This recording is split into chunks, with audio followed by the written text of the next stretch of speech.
Welcome to Conversations with Adelaide West Uniting Church. I'm James. I am the producer for all of the online services and content here. And this is a pilot episode for what we hope is going to be an ongoing series of conversations with people, sort of interviews talking about people's area of expertise. And so to start us off, I'm here with Lynne, the Reverend Lynne, who's the senior pastor here at Adelaide West. And we're going to be talking about online church services, Church Online, how it started, how it's grown, and how it fits in with faiths and theologies in our lives, really. So, hi, welcome, Lynne. Thank you. Thanks for coming all this way. I know it's a long That's journey. right, long journey. Yeah. Across the car park. Yeah. So, as we found out when we were going through these questions the first time, I have a really faulty memory on how it all started. So how did Church Online come about? So Church Online started very quickly. We suddenly had, on March the 22nd, 2020, we had our last in-person service.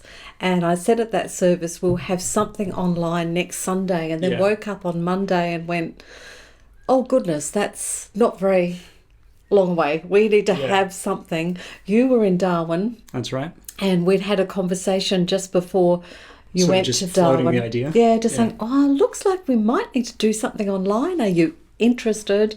And you were. Yeah. Flew off to Darwin, borders closed, came back and you had to isolate for 14 days. Yeah, I'm not sure if I necessarily had to in the end, but we definitely did it as part of a courtesy. It was kind of funny because I think at that point Darwin only had 3 cases or something, and so the odds of us having COVID there were a lot lower than getting it as soon as we got off the plane over here. But it didn't seem best practice to come in and shoot some church services for those first couple of weeks. No.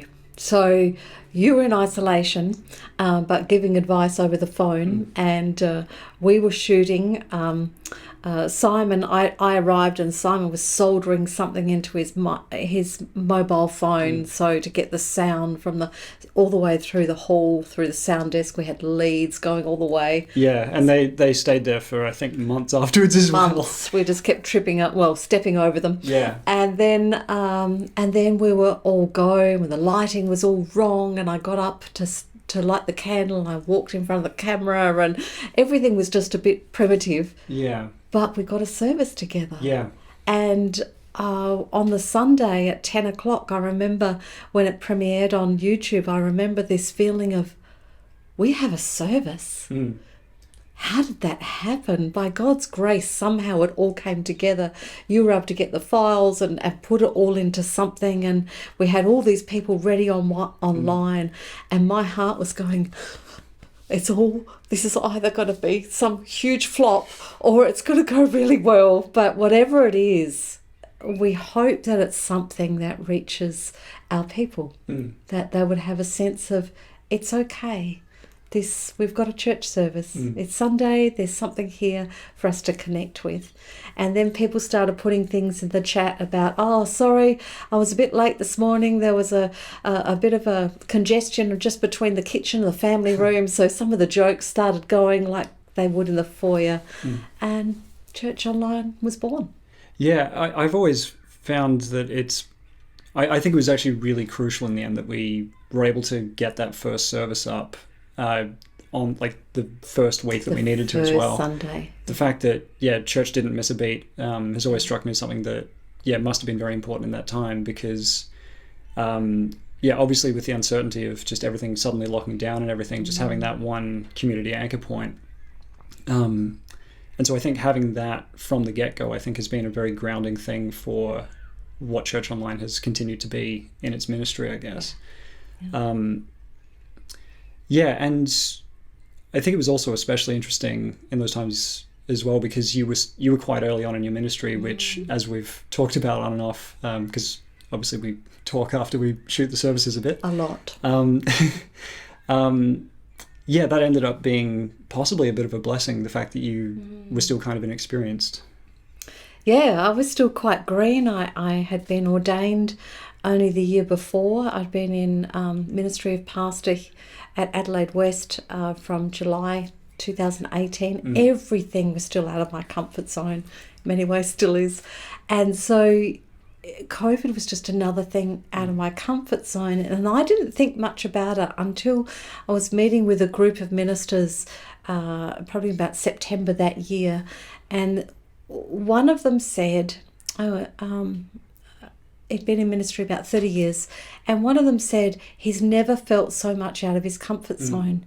And I just went, oh, actually it's just been situation normal for me. Everything, my first baptism, my first funeral, my first baptism by full immersion, everything that I do is, still out of my comfort zone. Yeah. And COVID, I just slotted into that. So it had really rocked some of those ministers that were around the table. But for me, it was just a case of situation normal, out of my comfort zone. Turn up, see what God is up to. Yeah. And it was interesting for me coming into it as well, because I was in a way at the other end of my career in video production, because I'd been working for a production company for about 5 years, and I'd left at the end of 2019. I love that I get to say that I quit my job before it was cool. And there was a business that I'd been trying to start up that ended up falling a little bit flat, and I was kind of feeling a bit disillusioned with sort of just video production in general. But then because my career up to that point has been made up of so many really strange jobs, film school is obviously its own thing. You're constantly flying by the seat of your pants there, doing some work in a very remote Aboriginal community and things like that.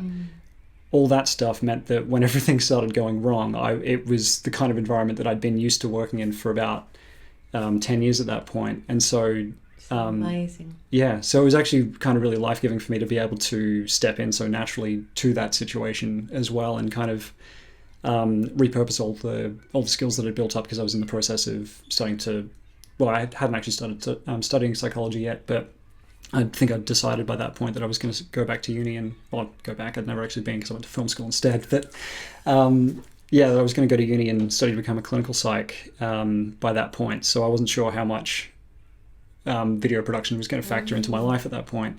Little did you know. Well, exactly. It's wound up being some of the most rewarding work I've ever done, because it's been such an important community thing, which has just been absolutely wonderful. And it's a weekly rhythm, because these church onlines come around very quickly. Yes. It's sort of, you just get through one and, there's the next Sunday. Quick, what's the content going to look like? And so, it's been a weekly rhythm now for quite some time. Yeah, coming up on 3 years as we're recording this, at least. It'll probably, by the time this goes up, it'll probably be almost exactly 3 years, maybe a month off.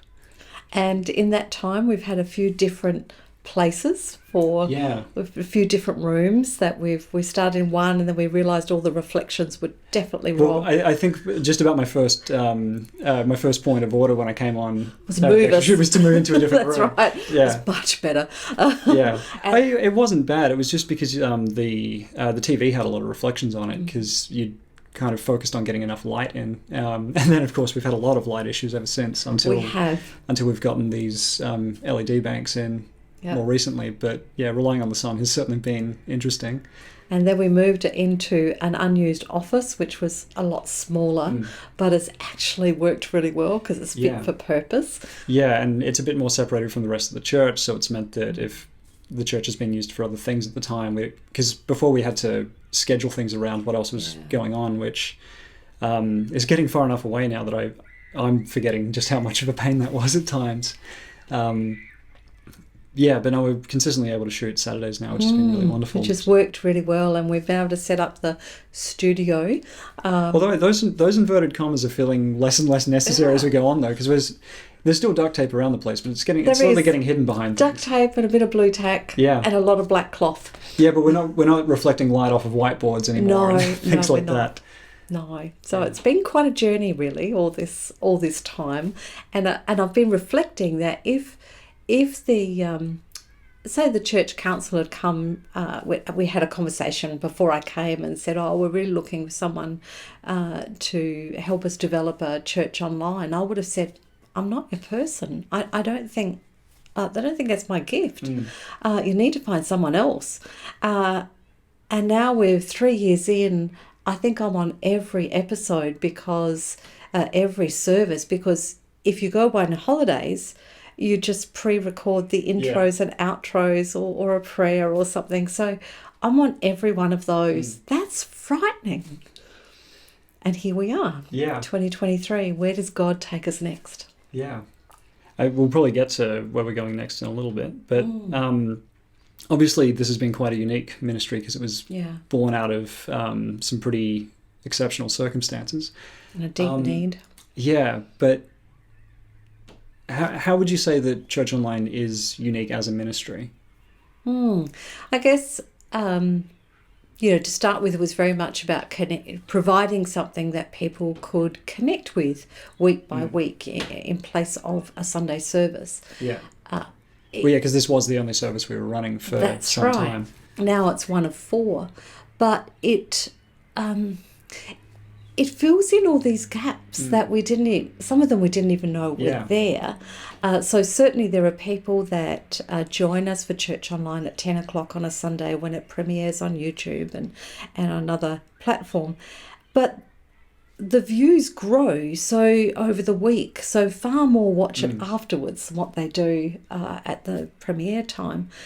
And we found that people that go on holidays can be a part of it. So we had a couple last year that went around Australia for 3 months. They did a couple of Bible readings for us, which was fabulous. One in Broome and one in Cooper Beatty. We've got people that live remotely, that this is the way they can now connect with church. And because this is pre-recorded, it sort of goes directly to them in a sense. We've got people down the southeast that are part of a church community but can't actually get there on a Sunday morning due to health. So we are their service. We have a family that live quite a way. If they don't come on to an in-person service on a Sunday morning, at 4 o'clock on Sunday afternoon, they go to church in the lounge room. Another couple I know, if they're not here on the weekend, Wednesday night, that is their church night. They will watch Church Online. And now we've heard that there are nursing homes using it, and we've had a few churches over the time that gather as a community and then watch our service as well. We've had that when ministers are away and they use our service, and then others who have used it most weeks. So who knew? Yeah, because we did not plan for any of that. The whole point originally was just to provide a service to the people that were already being ministered to at Adelaide West. That's right. And people have joined us from afar who now see us as their church. Wyala and Strathalbyn, down Yankalilla, and then various churches that are connecting in. We don't even know who's on. Yeah, and that's provided some interesting situations for you as well, where you've found out that you're someone's minister long after you've become that person's minister. That's right. Talking with someone and they talk to you as if they know you, and I'm thinking, do I know you from a previous employment or something? And then finding out, we've watched you online as a church. Oh, right, had no idea. So it has been quite a journey. Of discovery that has been really has been a blessing and encouragement to know that God can use something that we do just within these walls here that goes so far and reaches so many people. And Church Online, I feel, is not only unique in terms of where it sits from a ministry point of view, but also with my background in video production, I've noticed that it's trying to achieve some things that are quite different to what a lot of online video is trying to achieve, because usually you're trying to game the algorithm and get a lot of views from complete strangers, basically. But we've never really sought to do that, I guess, because we've been always rooted in the idea of trying to form as much of a sense of community. Like, it's always been a community-driven venture, I guess. I can't think of a better word. Community, and then we've talked about simplicity. So we do things simply. We're not looking for all the bells and whistles, but most importantly, authentically. Yeah. So authentically to the gospel, authentically to us as a church, and authentically to us as individuals. So I can't try and be someone else in the camera that I'm not. Yeah. We need to be authentic to ourselves. And I think that has carried through as I've tried, sometimes not so well, tried hard to get myself through the lens to people in their lounge rooms or on holidays or wherever they are, that hopefully that authenticity has come through. Yeah, I think the fact that we were always aiming for a more intimate setup from the beginning, I think, has really helped with that because, and again, I think this is partly due to the fact that you didn't have a lot of old habits to fall back on. True. Because, what a lot of churches did, we noticed, was try and run services sort of as per normal, but then essentially just live stream it, which, again, for the function of ministering to the community you already are, is totally fine. But I remember that we wanted to try and stay away from the auditorium, except for when we were doing worship music, which we started out doing every new stuff every week, which just seems wild to us now. That must have been hard work, but that was the only thing we were doing. Yeah, it was one service. Yeah, so we had a bit more to funnel into it. So the Church Online, I think, has taken a very interesting format, just because it's not trying to garner lots of engagement per se. It's not trying to just take a church service and put it online. We've tried to get it into a format where all the things that you want to get out of a church service are translated into an online space, which I feel like we've done quite well with that. I've actually been really proud of that myself. So it's been a very unique thing, even though it also feels it's really easy to wrap your head around what's happening at the same time as well. Yeah. And the way that it's kind of grown more through word of mouth than anything else, I think has been, really in line with all that as well. And the fact that we didn't go to live stream. So when churches went back on the, most of us, the 5th of July, 2020, I don't even think we thought about live stream. We just said we would continue on.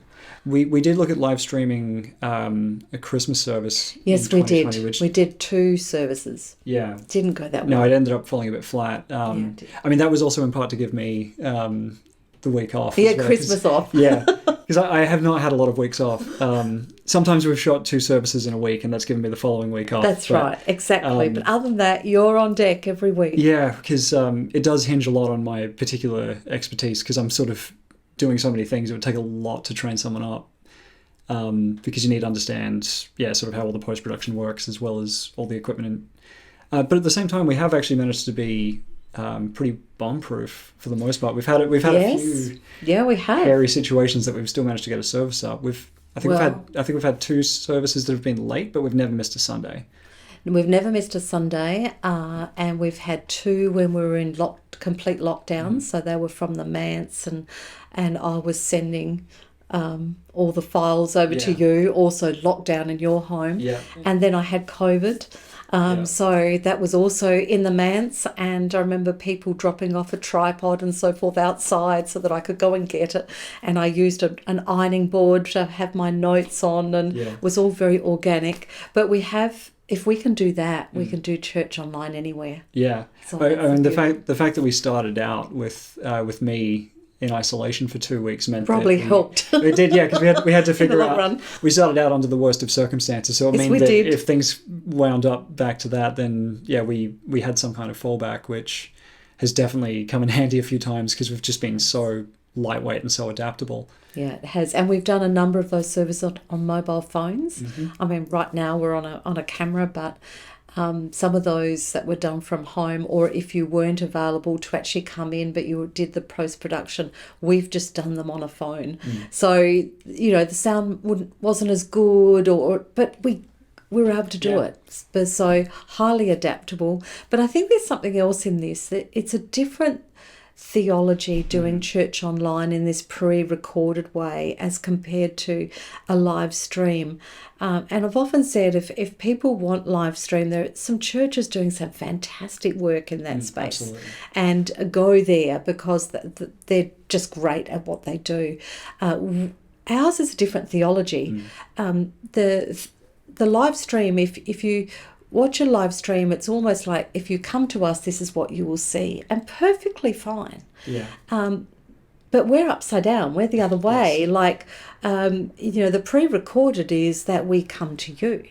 And so the question I always ask is, who's in the room? Because we're in lounge rooms and we're in churches and we're in holiday places and so forth. Who's in the room? And that could well be include people that wouldn't normally step foot into a church. And so for us to be more in a lounge room where we come to you is a bit of a different theology and a different way of doing church. Yeah. Quite exciting and quite scary all at the one time.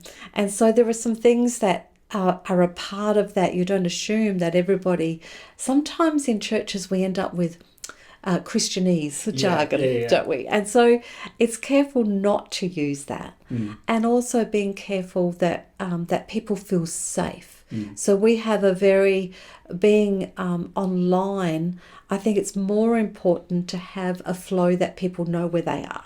So we have a very simple setup where there's an intro and a song and a reading and a message and a song and a prayer and a song and an outro. So that is our basic setup. People feel safe in that.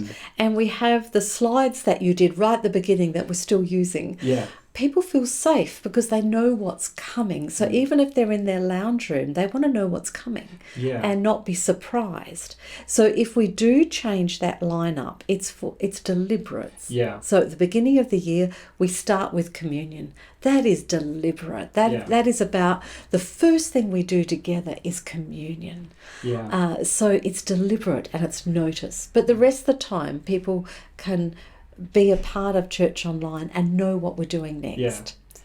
I think that kind of thinking has gotten into a lot of what we do, because I've, to bring the titles up as well, because the titles that I did at the beginning, I wanted to keep as simple as possible, because I think we realized that because we were literally having to solder wires together to make it happen the first week, we weren't going to be able to make it sort of this absolutely amazing video production or anything. And so just having something that was just very simple and just cleanly designed, so that way you wouldn't pay attention to the bits that you weren't supposed to pay attention to, and you would just notice the bits that were there. So that way, by having a consistent format, by having, again, very simple titles, consistent, all of that stuff, it means that it creates more space for the message, the prayers, the worship music, and the community and the connection and the intimacy of it to shine through a little bit more. And so that kind of radical simplicity in a way, I think has been very intentional from the very beginning, which has definitely served us very well. And even the candle. Oh yeah I did the candle the first week and I got up, stood in front of it was all awkward. But it sort of became something. In the beginning, we were encouraging people to light candles, and they would send us photos of their candles in front of Church Online. But it became a tradition for us, an invitation, a symbol of Christ as the light of the world with us as we light the candle. And we still encourage people to light them. I don't know if they are, but, there's this sense of... we do this together because I'm doing this in your lounge room in a sense. So that we have had some little traditions that have become a part of it that weren't intended. Very little of what's happened has been intended, which has been the most miraculous thing. Part of me does want to jump into the discussion on communion online, but I'm not sure if that's what we should be going into. We could talk about it and cut it out if it ends up being much, or we could keep things light. So communion has been central to what we do. And so I actually, for my last hermeneutics, I was still studying last year to finish my degree, and for my last assignment of hermeneutics, actually wrote about this, about communion in an online environment, and part of it is that for me,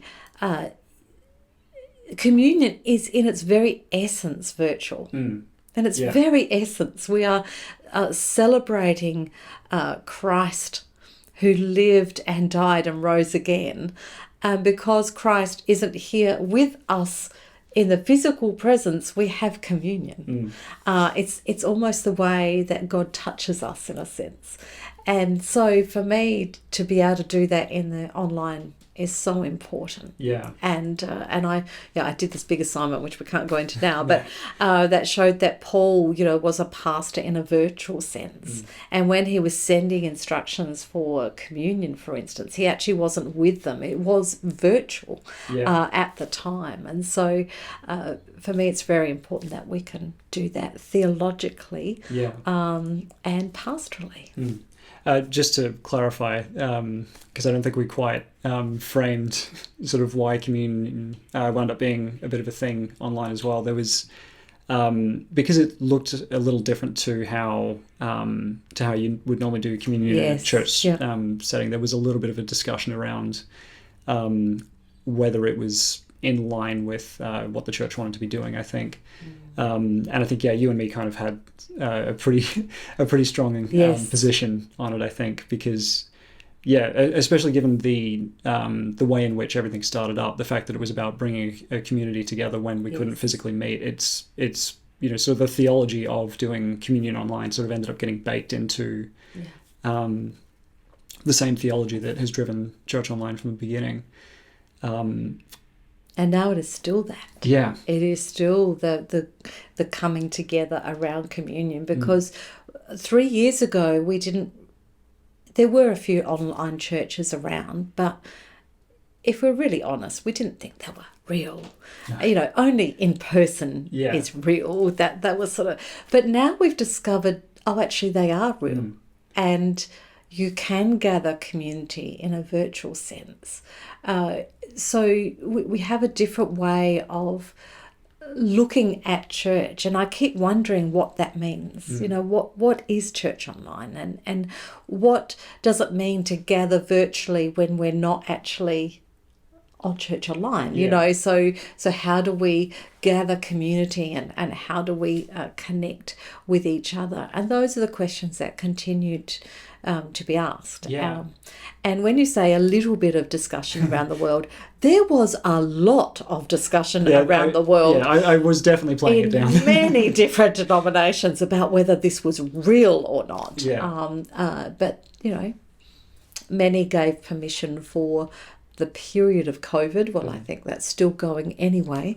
But I think most denominations came around in the end and went, actually, this is something that people need. Now, there may be some that say now, no, it's only in person, but certainly in the Uniting Church, we're still able to offer communion, which I'm really delighted with, because we get to share communion together first. So we had this strange thing at the end of last year where I did communion for the 1st of January, but it was about 3 days beforehand. That's right, yeah. And then we had communion at the end, because I could just share it with people at home, but you're in the room, so we share it afterwards. We had this weird thing where we were having communion on the 1st of January. Yeah, but it was still 2022. Yes. And it just felt like time travel. We've done a bit of time travel. Again, whenever we shoot multiple services in a single week, we end up having to keep track of what week we're in, when, and everything. And it was interesting when you said that you and me have communion together first, because I think of us as having it afterwards, because I tend to not watch church online on Sunday morning. Yes. But because shooting it is when it happens for me, so I feel like I have it afterwards, because it's after you've ministered communion, but before it's been received. That's right, exactly. And so time travel. Exactly, time works very strangely in this studio. I think we've kind of touched on a few ways that church online has surprised us, but I know there's a lot more stories than what we've gotten into. But how else has church online surprised us? One thing that surprised me was some of the gaps that I didn't even realise existed. For instance, at our 11 a.m. service, we have Kids Space, a kids program. And the leaders then aren't in church after we could get to church news, and then they're gone with the kids. So they started to arrive at 10 o'clock when I was still doing the 9:15 service, and I could see them through the windows as they come in, and they go to a back meeting room and watch church online together, and then start setting up for kids space, and then come in for the very first part. So they are now getting the same messages that their spouses or others do when they talk about it. That was surprising. Never thought of that as a gap. And they just do it as a community together, often around a phone, in one of our back meeting rooms. Beautiful. I think very much other churches wanting to use either parts of our service or our service all up. That has definitely been a big surprise. Yeah. Probably thought about nursing homes, but didn't think they'd necessarily engage with it. So that, oh, well, you could always do that. Oh, but it probably won't happen. Actually, it has happened. Yeah. So some of those are quite surprising. There's a lot that's been surprising. If you'd said back in March 29, 2020, that we would still be doing church online now and that we'd be sitting here doing this, it would have blown me away. Yeah. I think if you told us then, we might have gotten concerned that the pandemic was going to go on a bit longer than we thought. True. And we actually didn't need to know that. No, but I think the reason why it's continued so long hasn't just been to do with COVID. I think it's continued because it's kept evolving. Yeah. Because what we're trying to do now is very different to what we were trying to do at the beginning, and we've tried to do other things in the middle as well. Because, because like I've said a few times, it started out being just a way to minister to Adelaide West, and has since become a lot more, a lot broader and a lot more public, I guess. Yeah. And so it's now in a space where it's getting increasingly difficult to tell where Adelaide West ends and the rest of the world begins. Yes, it is. Yeah, it's a big question for us, really, as to what that looks like moving forward. Yeah. Speaking of moving forward, is Church Online here to stay? Is the last question I've got down here. Absolutely. I don't think we have any sense that it stops. Last year was there. We just keep a few of the stats. We're not over the top on stats. No. Well, because again, we're not trying to boost engagement. That's right. Keeping an eye on sort of how large the congregation is probably more the tone. Yes. I would say that yes. Yeah. And last year, for the first time, we had more views. Now we base our actual numbers on 1.5 people per view. So that means every second view is 2 people, which seems reasonable. I would say that if anything, it seems very conservative. Conservative. Yeah, given that there are, as we've mentioned, nursing homes and other church congregations who would obviously count as far more than 2 people. That's who would only right. count as 1 view on YouTube. So we're very much on the conservative end. And I know that some churches overseas would use 1.7 to 2.2, but I'd rather be conservative on that. But last year, then basing views on 1.5, we actually had more people on average in the church online than we did in person. That is quite staggering, really. And it just shows that this is a space that we continue, there's no question that we continue on. It is such an opportunity to share God's love with people wherever they are, that there's no talk. I haven't heard anybody talking about, are we finishing church online? Because clearly it's here to stay, and it has become it's our 4th service here at Adelaide West. Yeah. And and we've also we are also looking at other things that we're able to do in the online space, given that essentially what Church Online has kind of done up to this point has really just opened up online space as a frontier in a way.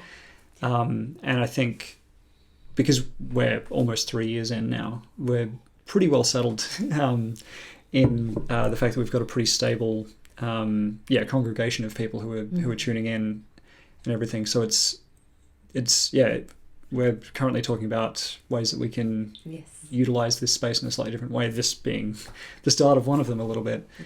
Do you want to talk a little bit about what you've got in mind? So this came up during a take. I was talking about someone who was just become the principal over at Uniting College for Leadership and Theology, and I said, it'd be great to have Vicky share with us, bring the message one day. And you said, actually, it'd be good to have a bit of conversation, like a Q&A, so to speak, and in a an intimate setting, and then we spoke, I think, probably for 30 minutes mid-takes. We got all excited about this, and then we sort of eventually went, we probably should get back to work. Get back to work.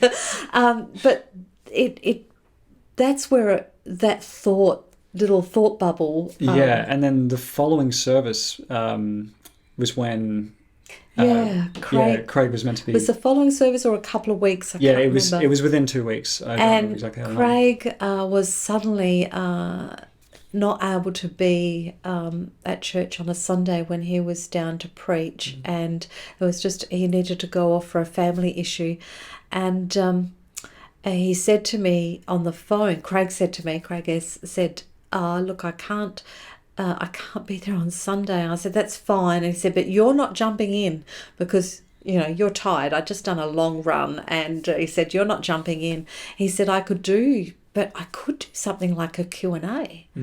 And I just went, Q&A? That's exactly what we were spoken about this. We'd even talked about where we'd put the camera, how we'd light it, everything. We went into far too much detail a couple of weeks beforehand. I came into you happened to be here studying, and said, would you be able to film something this afternoon, like a Q&A? And by the time I came in next, you'd set it up as we talked about it. Yeah, and it worked perfectly. And so that just went, wow. People commented on it, how much they liked that format, and that got us thinking more and more. So we would like to have some conversations with people. We've got, we're co-located with the college. There's people there that have specialties and expertise in so many areas. And how is it that we can go deeper? So we have the church online, and originally we were thinking, well, how could we replicate connect groups or small groups and so forth? But ended up realising it's the wrong question. Yeah. Because that's just trying to replicate what we do at in-person church. Yeah. So if we think that most people that are on church online are actually part of community already, so how is it that we can add value into that, and for those that are wanting to go deeper, to have something that they can be a part of in that. And so that's some of the early thinking about conversations where we go and spend some time with people and have a bit of what we're just doing here, and go deeper in their area, and perhaps stretch us in our thinking and our growing and in our faith, enable people to help people to grow in their faith. Yeah, which I think will be very valuable for people like me who've grown up in the church and everything, where it's very rare for me that I'll hear a sermon that really sort of opens things up for me. It does happen still, but far less than what it did when I was younger. And so I think, having something to get into some more meaty theology, I think will be really good. And that's exciting. And that's also not the only project like this that we're thinking about as well. Obviously, we're one step ahead of the other thing because this is we haven't done the pilot for the other one yet. No. But you, me, and Craig are thinking about sitting down and doing something a little bit different than that again. Yeah. Which is also scary, more of a podcast type, or open-ended. Open-ended is what we're calling it. This is all very scary for me, because I normally work with my words in front of me. Yeah. And I know where I'm going and what I'm doing, and so to sit and be with something that's not prepared, not scripted, is way out of my comfort zone. Yeah. And so both of these are that. Once again, it's turning up and seeing what God is up to. Yeah. But I can see the opportunities here. And I'd love to. I've spoken with a couple of people over at the college, and they're keen. And I would love to sit down and say, so what was it that inspired you to study the Bible and to make it your vocation, and to be teaching that to others? What was it in that? What was it in the Bible that was the spark for you?